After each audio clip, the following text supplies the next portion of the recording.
I know Instagram is supposed to be like, here's pictures of me like living in my big house and like here's my like perfect life, but no, I'm not gonna do that because that's stupid. I want to talk about what I'm going through in my life. And I had been doing it on TikTok for many months, for 8 months. So you can see the beginning there. And now I can't download it because I'm impulsive. And when it was canceled, I deleted it for storage on my phone. And now I can't download it where I live. So I just want to say I'm taking this Olumiant drug, and I'm taking minoxidil with it. And it's the new treatment for alopecia that was just approved by the FDA a couple of years ago. I'm late in the game. I'm 9 months in now, but I waited I could have immediately started it. And then I waited probably a year because I was afraid. Anyway, so it's an immunosuppressant. And it's been amazing. It's been truly wild to get my eyebrows back. And I had a great response of a big, dark, dense patch here. And now I'm like freaking out because I had that patch. While it did like expand in size, it like lessened in volume and like density. So I was like, I am very worried about it. But then my eyebrows are still here.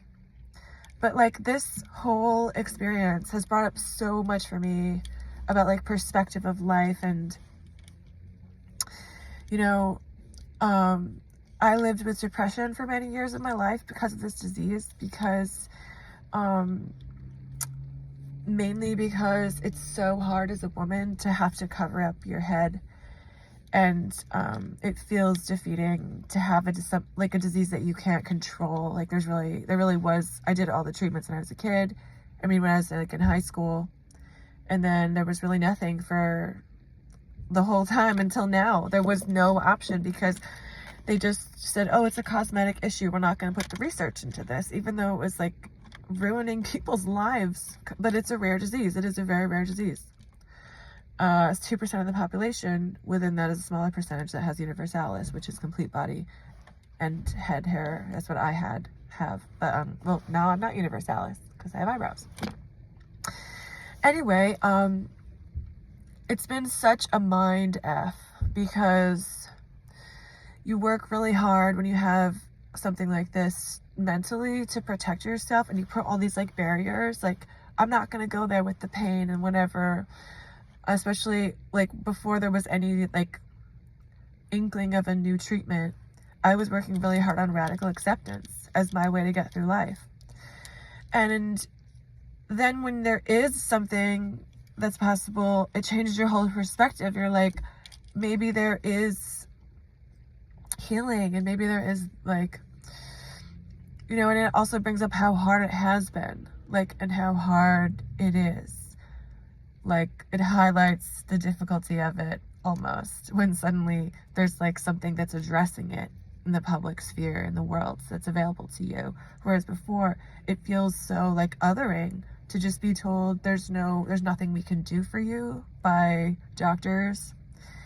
And then, yeah, it's been really a huge challenge in my life. And, yeah, I have to say, it's life-changing to have eyebrows.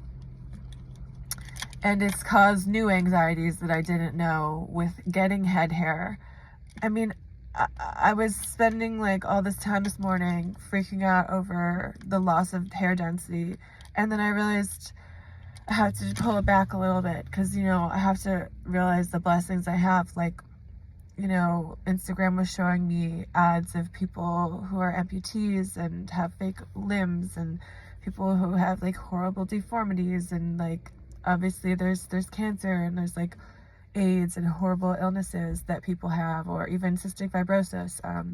I was watching some videos of Claire Wineland, who was a cystic fibrosis activist, thinking about like just how amazing she was. But yeah, like, it's like, it is hard, and you have to, like, when you have something like that in life that's like so shitty that like you can't fix it, and it's every day, and there's nothing, I don't know. You have to like work really hard mentally, and I know we all have stuff like that. So I realize in taking this drug and getting this regrowth, how much work I've done mentally to like protect myself and to like shelter myself from the world, of like people asking you things, and just that alone, like that stress of being in any public or social situation and having to explain your illness or your disease to someone is like very, I don't think a lot of people know what that's like. And I don't think a lot of people know what it's like to have something that's chronic in general that doesn't stop. Because what I'm going through is a treatment, it's not a cure. Anyway, so I'm holding out for stem cell research someday, you guys.